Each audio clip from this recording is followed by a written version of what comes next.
Dealing with resentment can be one of the most frustrating aspects of the forgiveness process. You told yourself you forgive a person, you decided to forgive them, you're trying to move on, and at first, things are flowing smoothly, but then things will happen that will trigger resentment in you. Things will happen that'll bring up old negative feelings that you have towards this person, but you want to make the relationship work. What should you do?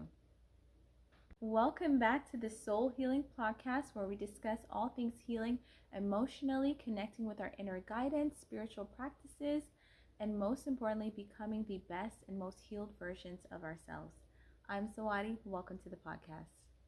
When we decide to continue a relationship that once had a toxic dynamic and we've decided to forgive and to heal and to move on, one of the things that naturally comes up is resentment.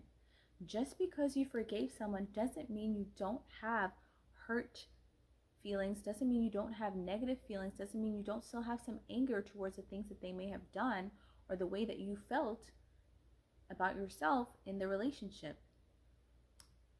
Resentment is a natural process, but one of the things that we can do to combat resentment is, number one, acknowledge that it's there.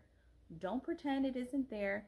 Don't try to brush it under the rug and just act like it's not there, because what will happen is that will lead to more resentment. And resentment is one of those things that will just kill a relationship over time, because something will happen, somebody will blow up and they just feel like they can't take it anymore. So if you're dealing with resentment, acknowledge that. Don't pretend it isn't there. Recognize that resentment is an indicator that there are still some issues that need to be addressed. Now, they may be issues that you need to address with the person who has offended you, the person that you've chosen to forgive, and you are just maybe feeling unsafe moving forward in the relationship. Maybe there are certain standards or boundaries that you need to establish with this person and have a conversation about it. But resentment sometimes can just be a personal thing. For example, there's a situation in which a couple years ago, my husband and I had a misunderstanding. It was something like, like almost 10 years ago. We've been married for like about 10 years. And out of the blue, I just felt this trigger, and that old resentment from that situation came up. I was surprised because I didn't realize that I still had that deep inside of me. But instead of bypassing, I realized, okay, this is something that I had inside of me. I hadn't dealt with it, and now I'm at a place where I'm further along my healing journey that I feel safe enough to deal with that. And what I did is I acknowledged the thought, I acknowledged the feelings, but then I also responded or rewrote the feelings with what was true. At the time, I felt like I wasn't valuable or appreciated in my relationship. Now, because I know for a fact I am valued and appreciated, I told my brain, thank you for that thought. And yes, that is how I felt 10 years ago. And that's who I was 10 years ago. But this is who I am in this relationship. This is what this person has done for me in this relationship. This is how this person shows up for me every day in this relationship. So that's how I felt then. Those emotions, that pain is very much real, but it is no longer a fact in my reality. So thank you for showing me that. And I rewrote those feelings with the truth. And when I did that, my nervous system just calmed down. It was like I don't know how to explain. It's like the pain. I felt that physical pain in my body when I felt that resentment. And when I told my mind what was true after I acknowledged those feelings, it's like the pain left my body.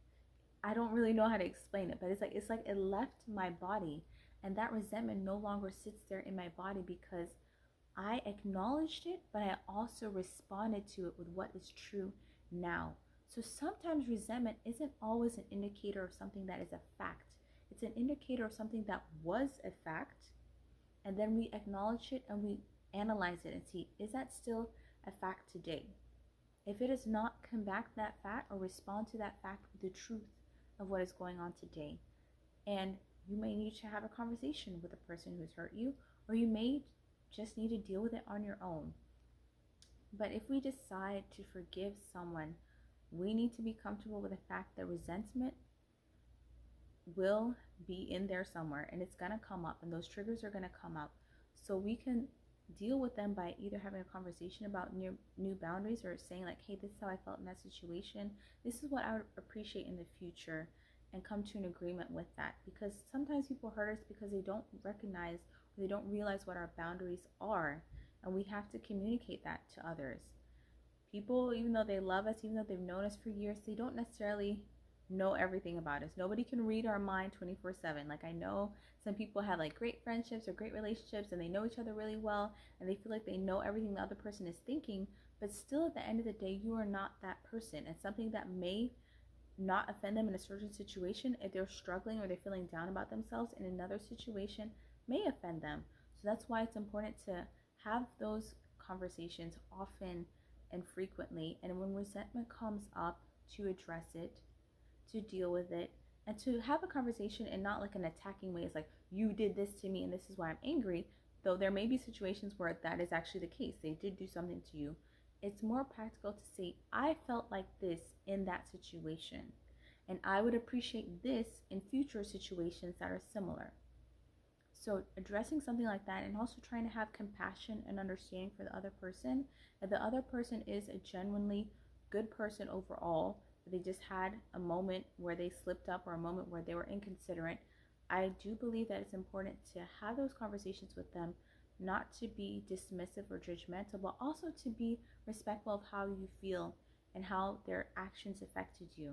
So that's why it's important to have those conversations in a kind and loving, but also truthful manner. If you're more of a people pleaser, it's easy to diminish what people are doing and not really address them, or to stay away from conflict. I know that's something that I've struggled with pretty much my whole life, is just like not wanting to confront people, not wanting to deal with conflict. But after being married for about 10 years, there's just no way around it. If somebody does something to offend you, you need to address the issue. And there are ways to address it. We can address something politely, but also firmly and clearly to others. And one of the things I do love is that most of the people that are in my friendship circle, there's a little fly, are very confrontational. So when I confront them about something, they don't get offended. They actually like the confrontation because it gives them the opportunity for us to become closer, for us to be able to understand each other better, to respect each other's boundaries better, and to have a more, I guess, organically flowing relationship. So if you have people that are comfortable with conflict in your life, that is really awesome. You're actually really blessed. And also, if you're somebody who doesn't feel comfortable with conflict, try to explain to them how you felt in a non-accusatory manner, saying like, I felt like this in this situation. And using third person instead of you also helps. Just put that out there. So instead of like, you did this to me, like, I felt like this when this and this happened. So no one feels like they're attacked, but they can also recognize the role that they played in that. And if they genuinely care about you, they will take responsibility, they will try to do better, and you both can work together. So yes, if you made it to the end of this video, thank you so much. And if you would like another video that's in alignment with today's topic, please click the video you see on the screen above. Have a wonderful rest of your day. Bye-bye.